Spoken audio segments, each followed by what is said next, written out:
Hey everybody and welcome. My name is Captain Franchise and I'm going to keep this section short as I talk over before the video starts up. This is how you already saw the thumbnail, franchise news, and the content update, at least for that channel. I'm going to go ahead and tell you about the channel stuff before the franchise news that I go through in this video. For content, you're not going to see too many more of the franchise right now, just for the simple fact of I was waiting for this update to come out mid-September. It's not coming out till mid-October. So what I'm going to be doing is posting more videos just based on, okay, how realistic can I make these stats come out? What are my sliders going to look like? What are y'all going to think? How comfortable can I be with this? And how competitive can I be with a computer and not just make everything simple and easy? But here, I'm going to go ahead and get into the video for y'all. Make sure that y'all like, comment, subscribe, come back to the channel, and I can't wait to get a franchise started after mid-October and this whole thing blows up big. Here's the new scouting update, and we already know, based on Twitter and a lot of other things that we've been seeing, it's not coming out till mid-October. So another month to wait for any important franchises. I guess we could still build up anything small or just work on sliders and all that to suit the player and or players for 1 to 32 team franchise and see how that goes. But having to wait till mid-October does kind of kill the vibe a little bit. There's still the diehard fans that are going to want to play it and still going to want to go all out. Nothing against them. I myself am probably going to do the same thing. Only thing that sucks, and I'm kind of skimming this because I know it's been made all over again. But to take advantage of the new scouting system, you are going to have to restart your franchise. And I've seen YouTubers that are already going into year 2. And I mean, you have big names and even the small names, and it's like even the little guys can make the biggest difference in your franchise. So I know I have 3 videos up, but after losing some of them, I'm gonna take a small break and I'm just gonna wait, and I'm gonna post other things that have to do with Madden and just keep tuning sliders until I feel comfortable playing against the computer and it's tough and all that, instead of just being able to run the ball at will with a degraded Falcons offensive line. But you can continue and you could just play with the legacy scouting, which you can keep after the title update or restart to unlock the new feature. So you can keep the old scouting if that's what you prefer. But the fact they say you have to restart your franchise is something like, I feel like if you are online with the new update, like they do all these kind of updates that really you're able to keep playing through. This is one that I feel if you have an online franchise, especially if you're on like one of those 32-man ultra realistic or just in general 32-person franchise, I feel like it should just be something that gets tuned in. All of y'all have to have the update and boom, you're in. I don't think you should have to restart the entire, like offline, I can understand that. Online, I feel like you shouldn't have to restart your entire franchise. But they do say big improvements and changes coming to scouting.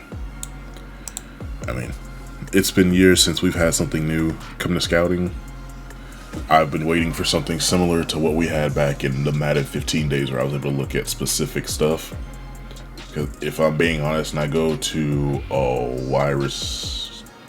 if I go to a safety, I'm trying to figure out what position is it that doesn't really matter. I'm lost on the top of my head.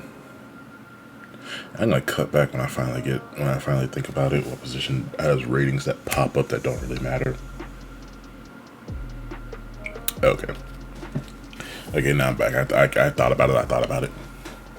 What I'm thinking of is if I go to a safety, if I don't see a coverage stat, then I'm good chance I'm not even interested in him anymore. His stats will be like B+ tackle, C play recognition, and like C+ hit power. I'm looking for, like, me personally, I'll be looking for a safety that covers. If I'm looking for a coverage safety, I'm not going to pick that guy just based off the 3 stats. But you've seen it in the past where you don't pick that guy, or better yet, you do pick him, and he still comes out with decent coverage, even though that's something that should probably be looked at for the safety position. You can hit, you can tackle, can you cover? That's my big thing. If you can cover, then it's a good chance. Like, I'll go ahead and I'll look at you and I'll pick you up. But if you can't cover, then I'm not going to be too interested. So I'm hoping that's something that changes, where they'll show you, like, per position, you'll be able to look at certain things. But going into the week 1, you'll have your regional scouts, your national scout. You'll be able to see the overall strength and weaknesses of each position of the draft class, which is something that is going to be really nice. I didn't like going in and having to use up points just trying to see, okay, what's the strengths and weaknesses of the draft class. I mean, I understand it, but if I'm in desperate need of a safety, I'd rather go ahead and look and just be like, okay, yeah, this draft class don't have any safeties. I guess I have to go for free agency. Or there's guys, you don't even notice, and they end up being the diamond in the rough. But I mean, that comes with the scouting. But for example, if one of the strengths in the South, you'll be able to hire and fire or reassign your scouts to make sure that their strengths align with your region. So your scouts will have a position that they're strong for scouting. Just like, I think that's something that they kept in the game, they just expanded on, where you're able to have a certain scout would have the ability to get you, you would have to spend less points to scout one position. And I know a lot of people spend that on offensive line, cornerback, linebackers, stuff where you have at least like 3 or 4, stuff where at least you have like 4 or more on the field at one time. That's at least how I did it. But for example, if the strength of the Southeast region is cornerback, make sure you assign your scout that has expertise scouting in cornerbacks to reap the most benefits. You're in charge of optimizing 5 scouts that'll help you draft those gems. So you have 5. That'll be, you got the 4 regions, and then you have your 1 national scout that you can send just about anywhere. But apparently they've been listening to feedback. Many players wanted to be able to set and forget it, which I completely understand. I don't think I'll be doing that. I think when I finally get started on all this, it's going to be this video is a game. This video is looking around the league and seeing if something pops up for scouting. This video is a game. This video is looking around the league, seeing if something pops up for scouting. I'm trying to be like really in depth, because this is going to be like the real one that I do. I know I've been doing it for years, but since this is something new, I really want to get into it with the free time that I have. So I'm going to be trying. But the key dates you gotta remember are week 1, when you get to reassign, hire, and fire scouts. Week 2 is when you're going to assign scouts to individual positions. So it's like week 1 and 2. If you're cool with your scouts, you still can move them around. And then it doesn't say whether or not it does it, but if people are looking for a set it and forget it type of thing, then you should be able to at least still go back and look. Like week 8, you can assign your national scout, but weeks 3 through 7, I still want to go and I want to look to see what my scout has picked up. I don't want to have to go from weeks 3 through 7 and not know any bit of information besides what I get on draft stories. So I mean, if I can continue to just go back and look, like kind of what we've been doing, where you could just go every week, look at the draft board, scout, and see what's up, I'm cool with that. I just hope that's something that they implement, and it could be a reason that they're taking a little bit longer. We don't know the real reason. I have my thing that I think of, but we'll figure out whenever it comes out and see what they've added.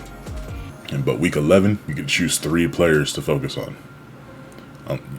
3 players that'll give you 30% of their player profile. So if for some reason you already got 70% by week 11 on certain players, and your scout just is focused on this one guy, by week 11 you might have the full report minus his combine and pro day if he doesn't.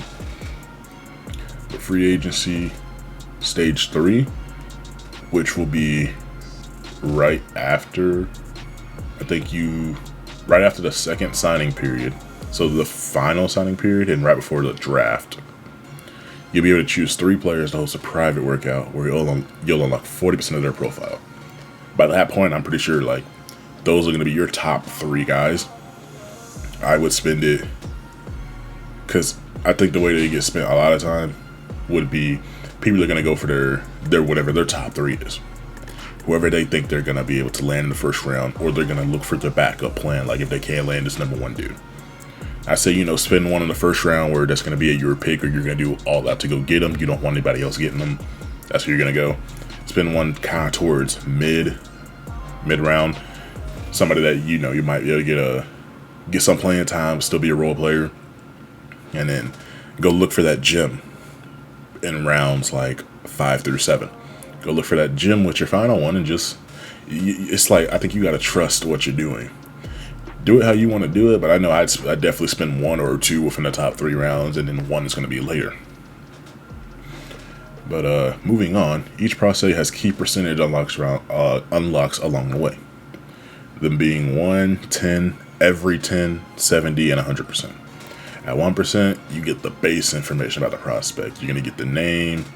I think you're going to get their height, their size, their weight, and what school they went to. 10%, you're going to get some of the traits, the throwing style. And by traits, it's like QB, are they going to throw out of the pocket? Do they like to run a lot? Are they paranoid linebackers? Are they big hitters? Running back spin move, D-line, and rushing and pass rushers. Do they have the bull rush equipped, or do they have the bull rush trait? Stuff like that. Cornerback, are they gonna go aggressively after the ball? Are they gonna play going for the ball blindly? Every 10%, one attribute is revealed on the skill tab as a letter. I'm pretty sure later on it'll show how many of the letters we get. I'm pretty sure they might keep it at 3, but once we jump around there, we'll see. At 70%, you get the archetype, which means by the time you get to 70%, that quarterback that you're looking at, you'll be able to see if he's a direct scheme fit, or if you might want to change your scheme before or after you get him. Like, everything might point to him being strong arm, and it turns out he is a scrambler. Or it might say, he's really good at running, but he's just a strong arm quarterback that can run, type of stuff. Because I think the attribute is still going to be close. 100%, you get a true talent range, which means he's supposed to be picked in the first round. This is what he's showing, but hey, he's only around like 2 through 3 talent. You can still pick him, but at least you're getting a 2nd to 3rd round talent on him. And they're going to start off right here using the Detroit Lions, who have a pair of 1st round picks from the Rams. So they're going to focus on quarterbacks in the draft class. They already don't trust Jared Goff. You see that? Go ahead and increase the size here a little bit. There we go. But you have your National Scout, you have your Western region, Central, Northeast, and Southeast. I'm surprised you can even scout anybody from Alaska. But hey, they got something up there. Even though one scout is great for scouting safety, there's multiple quality quarterbacks in the Southeast region. They task him with focusing on the quarterbacks to ensure they get as much info as possible. And as you can already see, you have the top prospects. I think this is throughout the nation, the strengths and the weaknesses.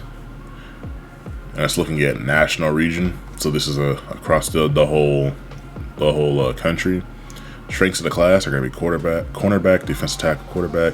The weaknesses are left guard, center, and safety. So interior offensive linemen and the free safety position are weak, but interior defensive linemen, cornerbacks, and quarterback are pretty great this class.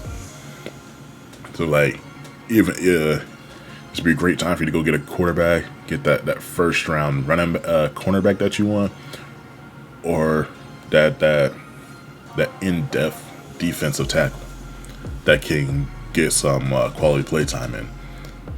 Kind of like how the Falcons spent the 5th round pick on Grady Jarrett, and now I think he's one of the better, if not the best. Which we can't give that to him because of Aaron Donald, because that's what everybody compares your interior guy to right now.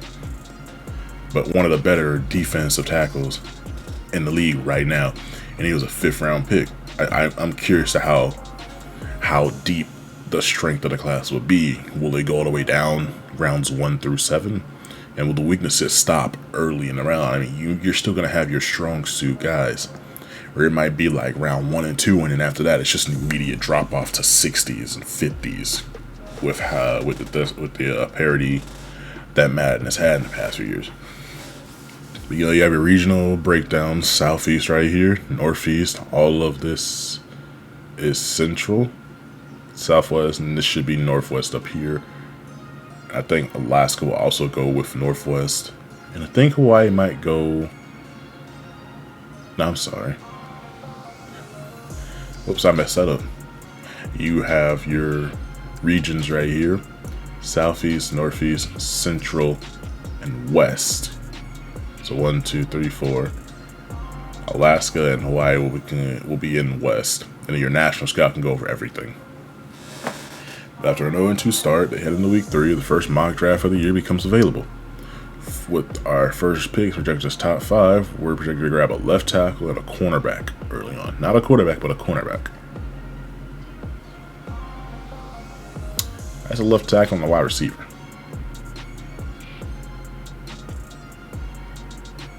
That's a left tackle and a wide receiver. Where in the hell do y'all see a corner?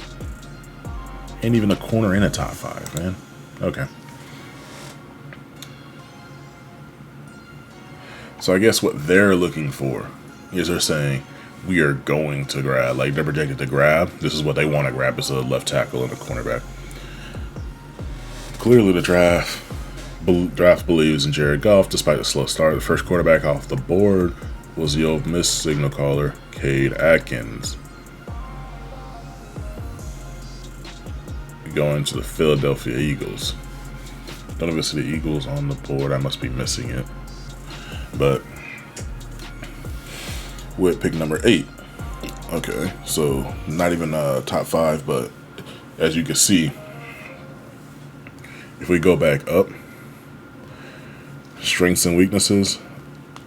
Apparently, people believe in the strength of the quarterback class so much that the first quarterback didn't even go off the board until number 8, based on what they said. But what is it? Defensive tackle. I already had one go in the top 3. Right tackle's a weakness for the class, and you already had one go top 5. So somebody saw the weakness of the class, went ahead and drafted their right tackle. Which I'm going to be honest here. I think they need to change one thing. They need to change just a small thing here.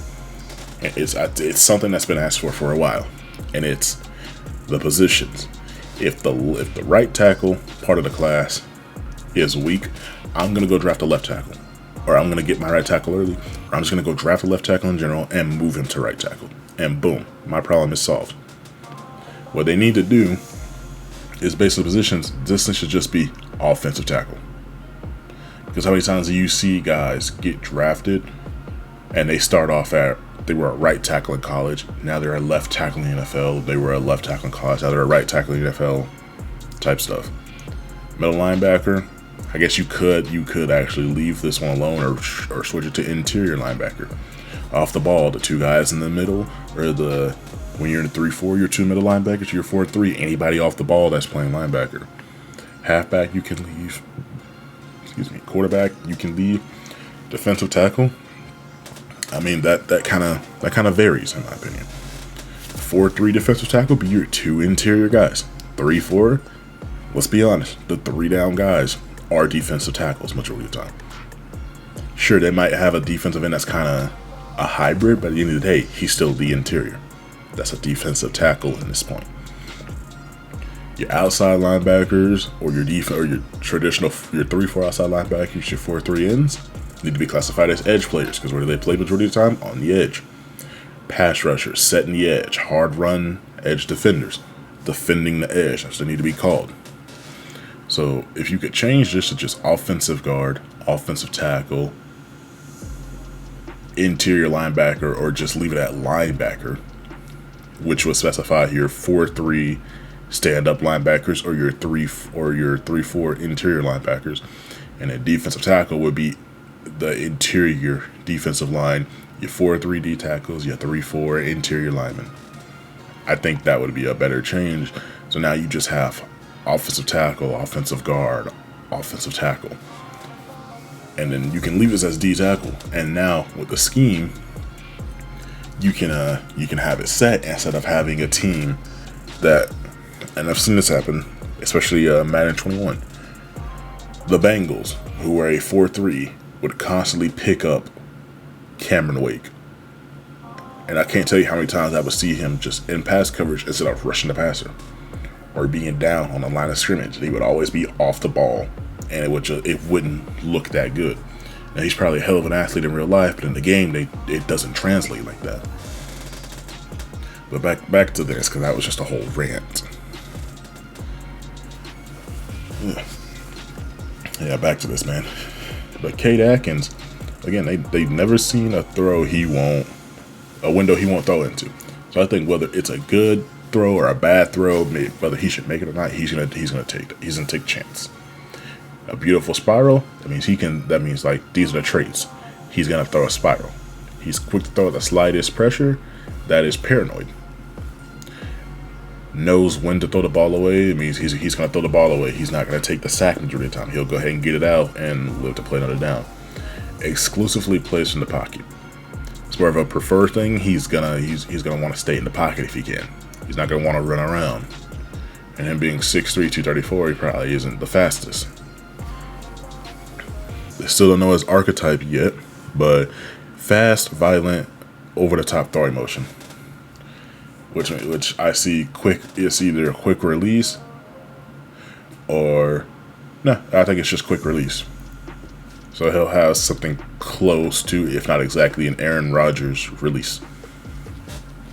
And his top fits right now, just going out of with this, which I think this should have been put earlier, was the Steelers, the Bucks, and the Washington football team. Even though, and I don't know how good he's going to be, the Bucks drafted Kyle Trask behind Tom Brady. Now, we probably know Tom Brady isn't going to retire anytime soon, but still. They have somebody they're going to try and groom behind him. They have Taylor Heineke, hoping that he turns out, and they have Dwayne Haskins behind, hoping that he's going to turn out. But I guess this is saying, these three plans aren't working out. So now we're going to go ahead and draft Cade Atkins. Go up here and look at this. Yeah, at least this year, you don't see teams that have a rookie quarterback in the previous year having another quarterback drafted. They needed help on the offensive line. They really are going to need that help for the Jaguars. So they drafted a tackle instead of going and drafting another QB just in case Lawrence has a bad year and let's say he gets hurt in the game. And that's the end of the season for him in in your franchise. Now his rating hasn't really moved, right? And majority of the time, they would just go ahead and draft another QB. But as the season progresses, UFC quarterback Zach Nash becoming a household name, which means he's been doing pretty well. In his final college season, in his final collegiate season, he's finally getting a chance to start. And he's running with the opportunity. He's flown up draft boards, positioned himself, and many analysts as a top 20 player thanks to his stellar dual threat style. Means that he can run and gun. The dev note, we heard players wanted the draft board to be more dynamic, similar to real life, with the good players rising and lower tier players falling. Thus, we lean into our news story to help better pay off those moments. Just based on what I've seen so far, the news stories, I know things are going to change. But just looking at this, it looks like just reading the news story, it's better. It's already that bit better. I'm not reading about somebody who was just a track athlete going, I think I'm going to play football now. Which is just translating to, okay, I have good, maybe great speed, I can run. I used to run track, which means I'm going to come play football and I'm just going to run around everybody. But looking at this, Nash gets a shot at QB1. Wade's starting job is now over as he finally takes the reins as quarterback in UCF. That's a C, isn't it? Oh yeah, I'm zooming in on that. I gotta see that. That's a C, but he says USF. I'm not trying to just pick them apart on this one because they had to get something out with the way that people were starting to get upset with them. But looking at Zach Nash's profile, acceleration great to elite, agility great to elite, change direction great to elite, jumping great to elite, speed good to great. He could have somewhere up to, he could be in the upper 80s on speed, solid to good on strength, and throw power solid to good. So looking at this is he can get out the pocket and he can go ahead and get up to whatever his top speed is. He can juke somebody out if he really needs to. Well, he's very agile. He'll have good change direction to juke people out. He can jump. He has decent speed. He's not the strongest, and he doesn't have the strongest arm. So you're probably going to end up relying on the legs more with this guy. They've already scouted at 50%. He's projected to be around 1 and 2. And rank change over season is 12. He's gone up 12. I'm pretty sure they'll leave it as a regular mark. No symbols in front if it's up, and a negative symbol if it goes down. See, they're still looking at QB. You can already see they got 3 active. This right here, it's probably changed. But top team needs, you have 4 positions instead of just 3. And it's both on offense and defense. Damn, what the hell happened? I'm sorry, they must have lost Trey Flowers. They need their entire defensive line reworked. A linebacker position would be help. And a position that they need the strongest or weakest. So they really need, take this away. Take away fullback. That's more of a, if you want a personal fullback, take that away. No teams hardly use a fullback anymore and just have a tight end that's just listed to go play in a depth chart as a fullback. So take fullback out here, and I think you guys are good. Leave wide receiver. I think you leave all this other stuff. Perfect. Strongest position is DB. The weakest position is tight end. And team doesn't seem to need either one of those. By week 11, they're 1 and 9. Top competition for quarterback in that class starts to thin out. Well, Zach Nash is the hottest name in the moment. He's still considered the 3rd best quarterback. So he's been going up in the draft board, but he still doesn't compare to the top 2 guys, being Cade Atkins and Kevin Ruiz from Ole Miss and Clemson, respectively. Okay, but they got it fixed here with USF for Zach Nash, who has gone up 11 more spots, and these two have been flip-flopping throughout the season, it looks like. But it seems since we seem destined for the first overall pick, we keyed in on top left tackle, cornerback, and quarterback Cade Atkins. So right now, this is the favorite. This is their draft board. So they've been moving people around in their draft board. And while they've been moving people around, you have who they pick up and who they want. And I think these are going to be the outside ratings on how much they've moved throughout the entire big board. With the focus on scouting done, Cade looks incredibly strong. Candidate to be the next Detroit Lions franchise quarterback. Top tier arm, accuracy, all levels. This right here. This right here. Thank you. It looks like we're back close to Madden 15 type stuff. I'm not gonna say Madden 15 was the best, but I think that's when I really got into it, and I love the scouting system. Because if I'm being honest, how it gave you the points and you were able to save up your points. They made it so you couldn't save up, but it was okay because the things you would look for, you wouldn't really care about his spin move. You wouldn't look at that. You wouldn't look at his stiff arm. You look at his throw accuracy. I look at his injury. I look at his break sack, his awareness, his play action, his throw under pressure, and maybe his throw on the run. But his spin move, stamina, stiff arm, trucking, juke move, and carrying, I wouldn't look at.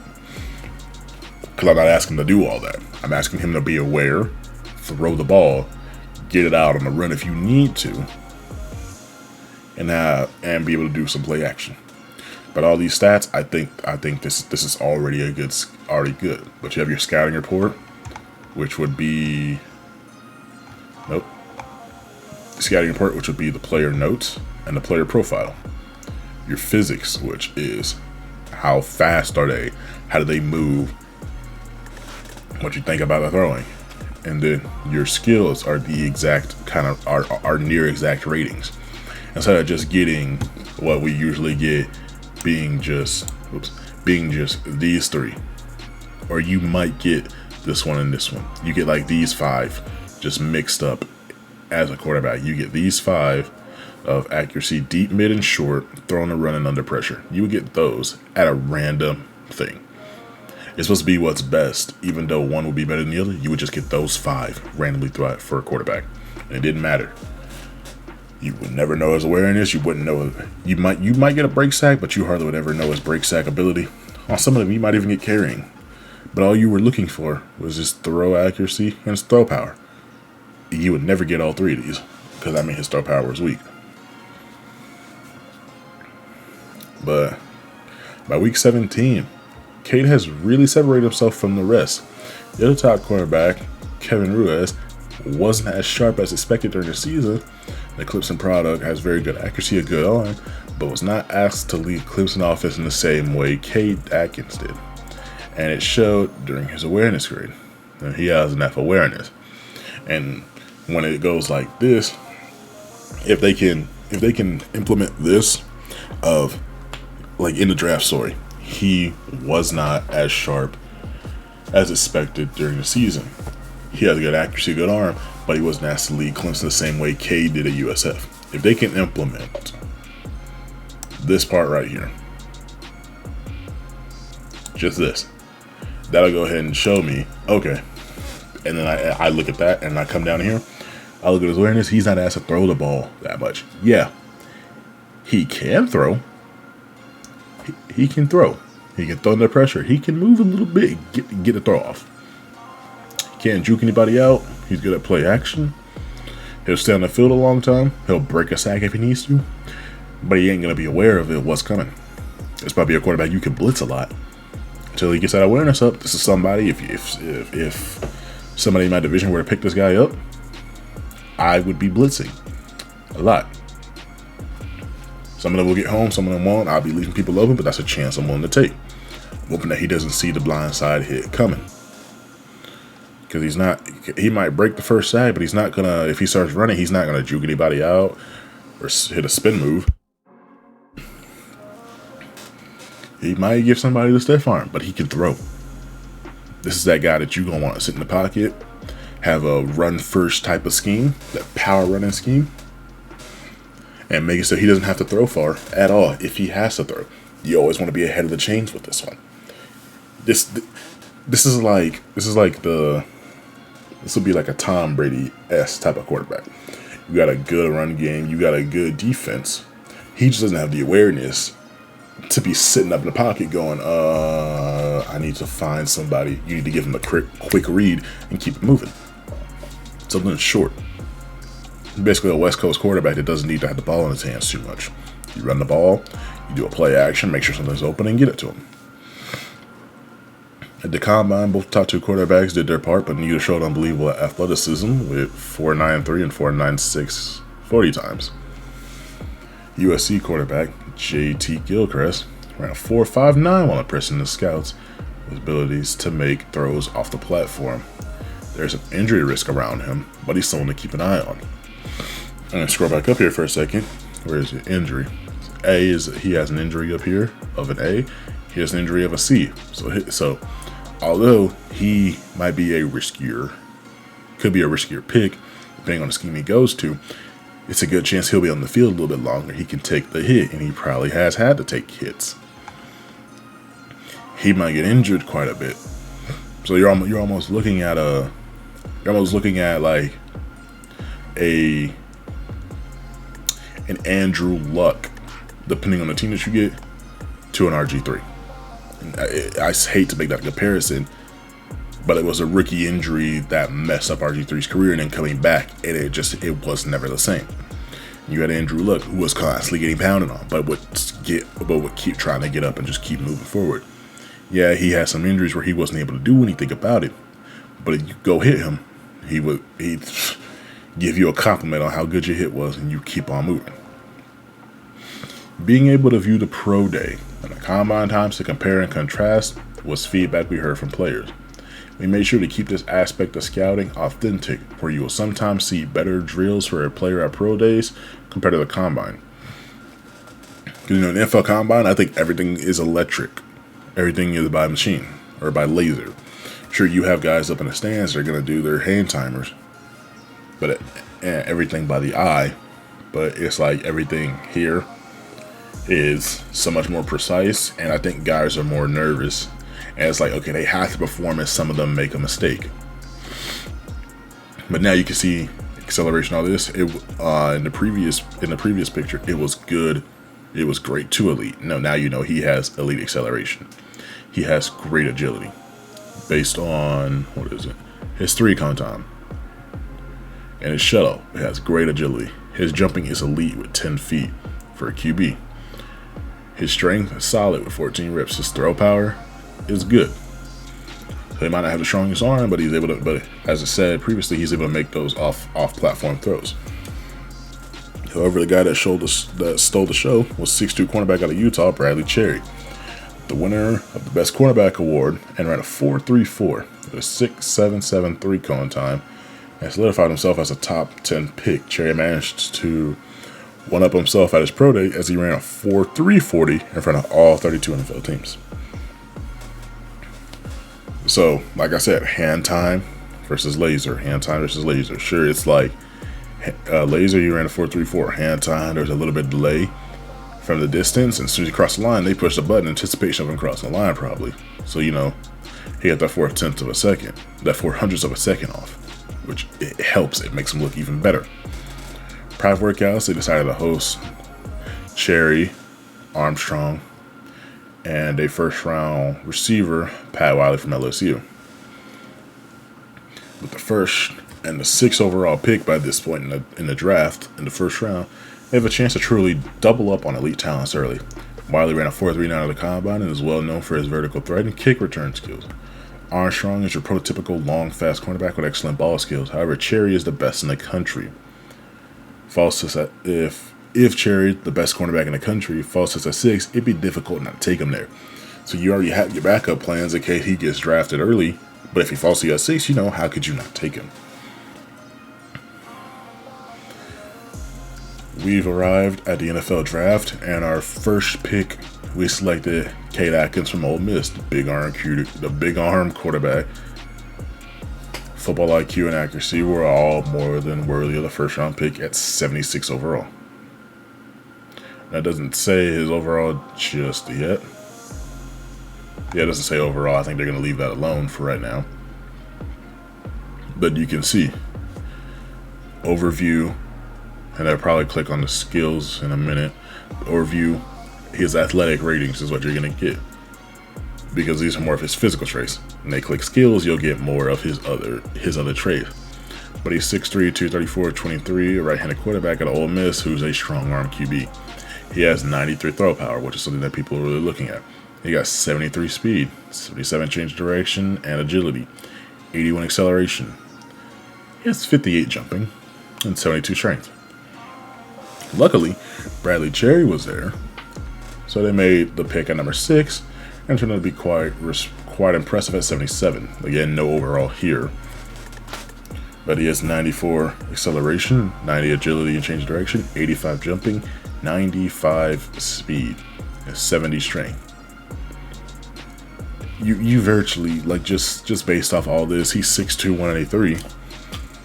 Like, you could almost make his comparison to, like, who's a speedy cornerback that's tall, that for the cornerback is strong, great, moves great, and probably will come pick the ball off, if not beat it to make tackle. Who's the best cornerback in the league right now? Who's the biggest talker in the league right now? That depending on how his skills are, you're basically looking at young Jalen Ramsey for your league. Especially if you can get some pass rush off and put pressure, and he's there to make the play. Be straight. You be set. Some players we took note of during the scouting process: Jermaine Armstrong, who's a 75 overall, went to the Patriots at 11. Kevin Ruiz was drafted by the Vikings, came in at 69 overall. Zach Nash fell to the second round as a 72 overall. JT Gilchrist might be the steal of the draft. He was taking the Broncos. Number 20 turned out to be a 75 overall. His 83 injury may have been the deciding factor in his fall.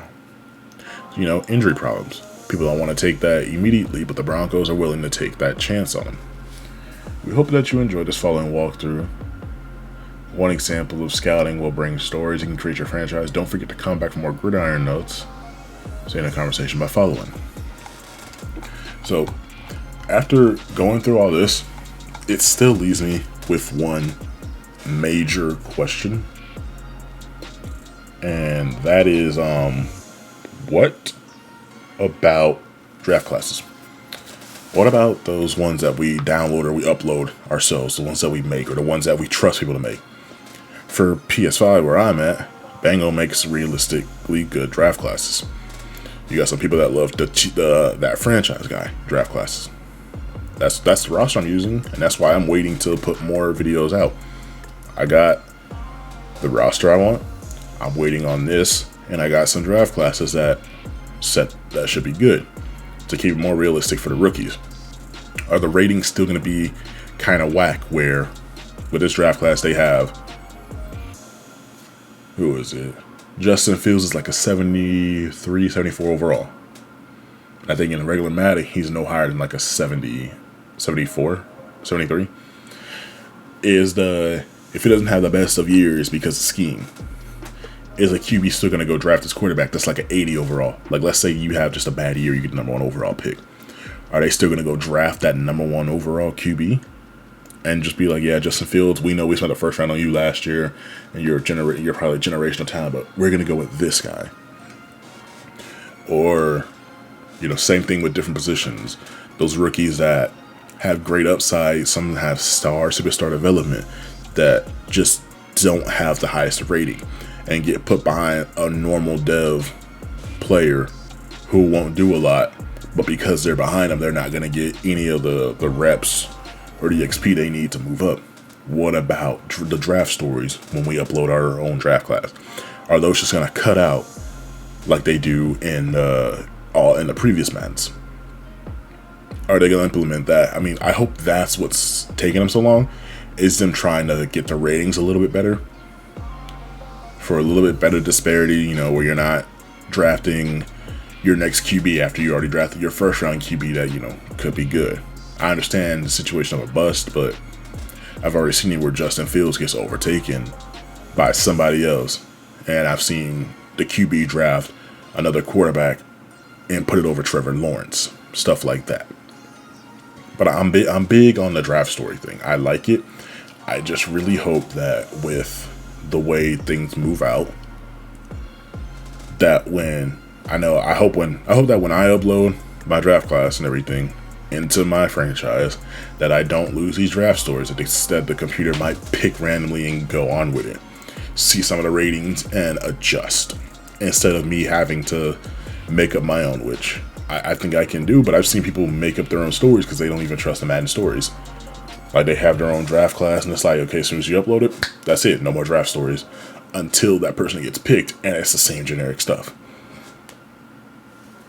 I hope that they're adding more draft stories, and I like I said before, I hope that when you upload your class, that it goes with it. That's what I'm hoping for. It's all I can really hope for on that. But yeah, I'll try to keep up to date on all this stuff and not let it, you know, go for like 2 or 3 days before I'm able to get something out like this. I'm going to be posting some more videos where it's just me playing the game and me slider testing and probably talking about it. But I'm trying to go for realistic. But I'll explain in those videos. Y'all come back and watch if you want to. Make sure that you follow me on Twitter, like, all that stuff. It'll help this channel grow. And I really appreciate if you guys come back. But until the next video, see y'all.